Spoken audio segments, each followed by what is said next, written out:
The group claiming responsibility for the attack tonight. They're called Shabab. They are linked to al-Qaeda. And this evening, U.S. authorities say they have recruited Americans before. ABC's chief investigative correspondent Brian Ross working that part of the story tonight, and he's with us right here. Brian, good evening. Good evening, David. Indeed, no terror group has been more successful in recruiting Americans to its ranks than al-Shabaab, even as it's carried out a series of increasingly brutal attacks. U.S. officials estimate that as many as 50 Americans have traveled to training camps in Somalia and signed on as recruits to al-Shabaab over the last 6 years.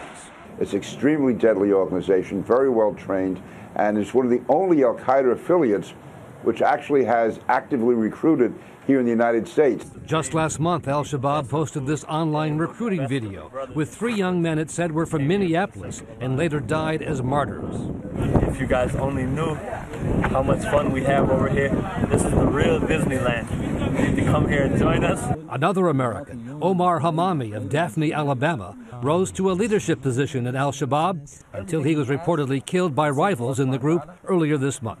One of the things that we seek for in this life of ours is to die as a martyr. Hamami and other al-Shabaab leaders have vowed to hit U.S. targets, and officials worry the American recruits still there could return home with that in mind. This is something scary. I mean, if you think about individuals who went and fought in a place like Somalia, and when they come back home, there's nothing good that can come out of this. What we see today in Kenya can be easily copied here in the United States.